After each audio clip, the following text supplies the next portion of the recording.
Hello everyone, welcome back to my channel. I hope you all are doing good. So it's me Vidusha and I'm back with a new video. So I'm Vidusha Rathi, a NEET 2026 aspirant, and in this video I'm going to talk about all the emotional roller coaster we all students have got through in this entire journey, like in the past 1 year. Okay, so about me, मैं भी अपने बारे में बताने वाली हूँ. ठीक है, all the roller coaster from 2025, the first time I gave my neat and till today. Okay, so let's start the video. Starting from the very start, now let's talk about कि जब मैंने 12th अपनी पास करी थी, then उसके बाद में मुझे नीट देना था. But I was not sure कि मेरा इस बार में मतलब सिलेक्शन हो जाएगा या नहीं. बट आई वॉज थिंकिंग कि मेरे 400 नंबर तो आ ही जाएंगे, क्योंकि मैं ऐसे डिल्यूजन में थी कि मैंने पूरी 12th पढ़ रखी है अच्छे से एंड 12th तो मैं कर ही लूँगी. मतलब 50% पर 12th आता है, तो 12th तो मैंने अभी भी पढ़ी है एंड 12th मुझे आती भी है एंड 12th मैं कर लूँगी. तो मैं इस डिल्यूजन में थी एंड मुझे ये बात तब तक पता नहीं चली थी जब तक मेरे सामने पेपर नहीं आया था कि मैं कितनी गलत हूँ. तो अकॉर्डिंग टू क्लास मुझे लगा जो मैंने पढ़ा है बस वही आएगा एंड डायरेक्ट लाइक मेरे से पूछ लेंगे क्वेश्चंस एंड सब कुछ सॉर्ट है. तो मैं पता है, टू बी वेरी ऑनेस्ट, मेरे को सिर्फ बायो ही आती थी क्लास 12th की, वो भी बहुत अच्छे से. ठीक है, तो मैं वो 2-3 चैप्टर जो होते हैं ना, मतलब वो बायोडाइवर्सिटी बायोटेक वाले चैप्टर मुझे बहुत अच्छे से आते थे. तो I was very confidence in 3-4 chapter के चक्कर में कि मैं तो निकाल लूँगी. ठीक है, देन मैंने 1 महीना मतलब तैयारी करी, आप लोग जानते हैं. ठीक है, एंड देन मैंने उसके अंदर पेपर दिया. नाउ मैं पेपर पहली बार दे रही थी एंड मैंने उस 1 महीने में कोई भी पास्ट का पेपर ट्राई नहीं करा था. ठीक है, तो मुझे नहीं पता था कि पेपर आते कैसे हैं. तो आई वॉज श्योर कि मेरे 400-500 तक नंबर आ जाएंगे. देन मैं पेपर देने गई एंड मेरे सामने पेपर आया. देन उसके बाद में वो अब पेपर आने के बाद मैंने देखा, मैंने कहा पेपर ऐसा ही आता होगा. अब टफ तो मेरे को सब है, मैं ना तुक्का मार के आई थी पूरे सारे पेपर में कि ये भी हो सकता है, ये इसका आंसर ये हो सकता है, ये हो सकता है, ये हो सकता है. देन जब मेरे सामने मार्कशीट आई देन मुझे पता लगा कितनी गलत हूँ. फिर मुझे लगा कि अब मुझे एक्सेप्ट कर लेना चाहिए कि मुझे कुछ नहीं आता है. ठीक है, इवन तो वो चैप्टर भी नहीं आते हैं. Okay, then I started from the very start and मैंने 1 साल का ड्रॉप लेने का सोचा. वैसे मैंने सोचा नहीं था, अपनी हर वीडियो में कहती हूँ कि मैं ड्रॉप नहीं लेना चाहती थी मैंने, बट कुछ ऐसे सर्कमस्टांसिस बन गई, मुझे ड्रॉप लेना पड़ा क्योंकि मेरे और बैकअप प्लान फेल हो गए. तो मुझे ड्रॉप लेना पड़ा एंड देन मैंने अनअकैडमी का ऑनलाइन बैच लिया, क्योंकि मुझे ऑफलाइन नहीं जाना पसंद. मैं नहीं चाहती कि मैं सुबह उठूँ, मैं जाऊँ ट्रैफिक में फिर आऊँ, क्योंकि एनर्जी मेरे अंदर उतनी बचती भी नहीं है. ठीक है, मैं वो बच्ची हूँ जो अगर 1 हफ्ता ज़्यादा मतलब अच्छे से काम कर लेगी ना, तो मैं 2 दिन के लिए बीमार पड़ जाऊँगी. ये मेरा है कि मैं बीच बीच में मुझे इतना थकना नहीं पसंद है. ठीक है, देन आता है मैंने 1 साल पूरी अच्छी तैयारी करी, बहुत सारे अप्स डाउन्स आए. पहले मेरे को confidence in the starting phase, मुझे 6 महीने कॉन्फिडेंस था कि मेरा हो जाएगा. देन 6 महीने मेरा वो था कि यार पता नहीं होगा नहीं होगा, अगर नहीं हुआ, बस वो जो होता है ना अगर नहीं हुआ, भाई मैं ऐसे ओवर थिंकिंग के लूप में गई ना लास्ट 6 महीने की. अगर नहीं हुआ, अगर नहीं हुआ तो क्या होगा. मैं कितना ही पॉजिटिव दिखा लूँ ना दूसरे लोगों को कि मुझे कुछ नहीं फ़र्क पड़ता, मेरा तो हो जाएगा, अंदर से मैं वही कह रही होती हूँ कि पता नहीं मेरा क्या होगा, कुछ होगा भी कि नहीं होगा. तो मैंने मॉक टेस्ट वगैरह भी दिए, मेरे मॉक टेस्ट में भी अच्छे नंबर आ रहे थे. तो आई वॉज प्रिटी कॉन्फिडेंट कि शायद मेरा हो जाएगा. अब मैं नीट का एग्ज़ाम देने गई एंड पता है मेरे साथ कुछ है, मैं ना वही टी शर्ट पहन के गई जो मैंने 2025 के टाइम पहनी थी, और अब मुझे लगता है वो मनहूस है. मैं पहन के गई, मेरा तब नहीं हुआ. मैं नीट में पहन के गई, मेरे को तब नहीं हुआ. ठीक है, पता पेपर बहुत ईजी था, बट पता नहीं क्या ही हुआ मेरे दिमाग में कि मुझे बेसिक बेसिक फॉर्मूला भी नहीं आते. नीट 2026 का paper, I was talking about NEET, वो बहुत ईजी था. ठीक है, बहुत ईजी था, मतलब पूरा पीवाई के बेस था. मेरे से नहीं हुआ वो. ठीक है, क्योंकि मुझे फॉर्मूले ही नहीं आते. मैंने इतना ईजी पेपर एक्सपेक्ट नहीं करा था.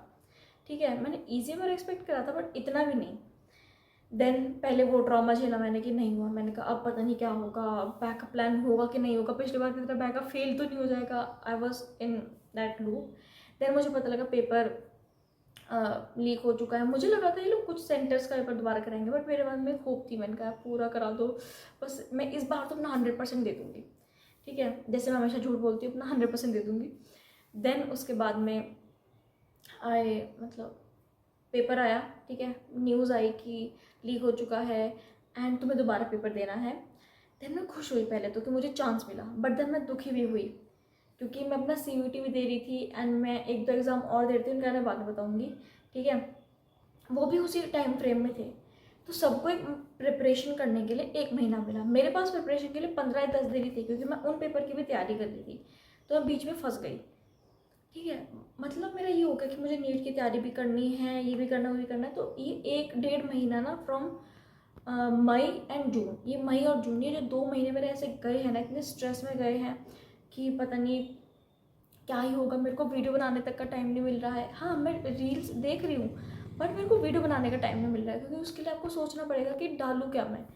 एंड मैं कुछ पढ़ते कुछ रिकॉर्ड भी नहीं कर रही हूँ क्योंकि मैं पढ़े जा रही हूँ, मैं लेट के पढ़ रही हूँ, मैं बैठ के पढ़ रही हूँ, मैं वीडियोज़ देख रही हूँ। भाई मैं मतलब ऐसा बहुत ना अजीब हो गई, मतलब वो हो गया था कि बस मैं सुबह उठ रही हूँ, पढ़ रही हूँ, सुबह उठ रही हूँ, पढ़ रही हूँ, यही चल रहा था, बस ऐसे ही चल रहा था। सुबह उठो, पढ़ो, खाना खाओ, सो जाओ, सुबह उठो, पढ़ो, खाना खाओ, सो जाओ, यही लूप चल रहा था पिछले 1-1.5 महीने से।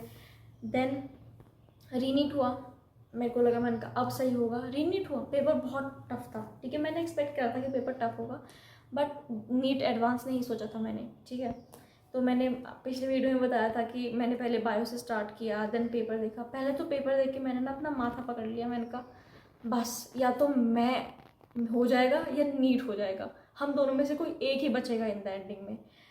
एंड ज़्यादा मेरे को लगता है मैं ही नहीं बची हूँ, नीट ही बचा है अब तो, क्योंकि इतना इमोशनल ट्रॉमा मुझे इस पेपर ने दिया है ना भाई। हैट्स ऑफ टू दोस्त जो 3-3 4-4 ड्रॉप ले रहे हैं, क्योंकि मेरा एक ड्रॉप में ही हालत ख़राब हो चुकी है।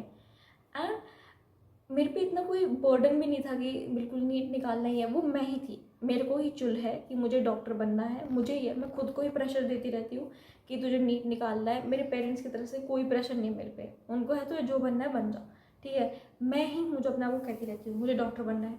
किसी ने कहा भी नहीं था, पता है मुझे बचपन से मुझे ही था कि हाँ मुझे डॉक्टर बनना है, मुझे डॉक्टर बनना है, मुझे डॉक्टर बनना है। क्यों बनना है नहीं पता, ठीक है। मेरे को ऐसा भी नहीं कि मुझे खून देख के डर लगता है, ऐसे भी नहीं। बट अब इस 1 साल में मैं इतना सोच चुकी हूँ ना कि मुझे डॉक्टर बनना भी है कि नहीं बनना है, पता नहीं। मैंने कभी अपने इस डिसीजन पे दोबारा रीथिंक नहीं करा, बट इस 1 साल में ड्रॉप ईयर मैंने इतना रीथिंक करा है ना कि मुझे डॉक्टर बनना भी है कि नहीं। But I think it's too late to know realise कि मैं ऑलरेडी PCB ले चुकी, तो मैं सिर्फ मेडिकल फील्ड्स में ही जा सकती हूँ।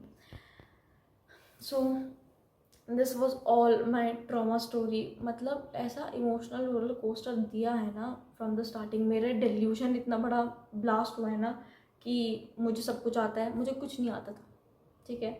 मैंने अपनी स्टार्टिंग जब मैंने 1 साल ड्रॉप में करी ना, अपने दिमाग में बना लिया था, मैंने कहा मेरे को कुछ नहीं आता है, मैं स्टार्टिंग से करूँगी। फिर जब उसके बाद मेरी रीनीट हुआ, मैंने दोबारा माना कि मुझे सही में कुछ नहीं आता। 1 साल पढ़ने के बाद भी मैंने दोबारा सारे चैप्टर्स पढ़े, क्वेश्चंस करे, ठीक है। बट देन ऑल्सो अब तो मुझे लगता है कि मैं कितना ही पढ़ के चली जाऊँ, इन द एंड मुझे यही लगेगा कि मुझे कुछ नहीं आता है पेपर देख के। एंड वो क्वेश्चंस अगर मैंने पहले कर भी रखे हो ना, तब भी मुझे ऐसा लगता है ये कौन सा क्वेश्चन आ गया पेपर में। सही में पेपर में जाके ऐसा भूल जाते हैं ना, मतलब क्या ही होता है वो तो वो बच्चे जानते हो 3 घंटे क्या करके आते हैं, ठीक है। सो दिस वॉज ऑल, मुझे शेयर करना था अपने सारे इमोशनल थाट्स जो इस 1-1.5 साल में मैं गई हूँ। ऐसे रोलर कोस्टर पूरा, कभी खुश, कभी सैड, कभी दुखी, कभी सैड, ऐसे करते करते करते, ठीक है। And to be very honest अब मैं ब्लैंक हो चुकी हूँ, ठीक है। मुझे नहीं पता लग रहा कि मैं क्या फ़ील करूँ, मैं खुश फील करूँ, मैं दुखी फील करूँ, क्योंकि मैं बॉर्डर लाइन पे हूँ। मुझे कॉलेज मिल भी सकता है, नहीं मिल सकता है, तो मुझे कुछ नहीं पता है अभी, ठीक है। मार्क्स मैंने कैलकुलेट नहीं करे, बस अपने मन में है मेरे कि मैं मिल भी सकता है, नहीं मिल सकता है। तो I am too blank to even think of anything, ठीक है। मैं कुछ नहीं कर रही अभी, बस मैं तो पूरा दिन फ़ोन चला रही हूँ, या मैं बुक्स पढ़ रही हूँ अपने फ्री टाइम में, या फिर मैं कंटेंट के नए आइडियाज़ ढूंढ रही हूँ कि अब मैं क्या पोस्ट कर सकती हूँ। क्योंकि मेरा यूट्यूब, मैं इस पूरे 1.5 साल में ना ढंग से यूट्यूब पे ध्यान दे पाई हूँ, ना ढंग से नीट पे ध्यान दे पाई हूँ। मैंने नीट के लिए अपना यूट्यूब तक 4 महीने बंद कर दिया था, मतलब इतना ध्यान नहीं दिया मैंने यूट्यूब पे। मैंने कहा हाँ डॉक्टर बनना ज़्यादा इंपॉर्टेंट है, बट ना मैं उधर पूरा ध्यान दे पाई, ना मैं इधर पूरा दे पाई। तो अब तो सब चीज़ें वो चल रही है, पता नहीं डॉक्टर बनूंगी नहीं बनूंगी। एंड मेरा यूट्यूब भी कुछ खास अभी अच्छा चल नहीं रहा है, ठीक है, ना ही ग्रो कर रहा है, बस बस ऐसे कांस्टेंट ऐसे लाइन पे है, ठीक है। तो अब मैं सोच रही हूँ कि मैं इसको और कैसे बड़ा बना सकती हूँ, और मैं क्या वीडियोज़ लाऊँ, ठीक है। तो मैं भी दूसरे कंटेंट क्रिएटर्स का देख रही हूँ कि वो भी क्या वीडियो लेके आ रहे ताकि मैं भी करूँ। एंड हाँ please, I need your help also. तुम भी मुझे बताओ कि मैं और क्या वीडियोज़ नहीं बना सकती हूँ। So this was all, meet you in my next video and till then bye.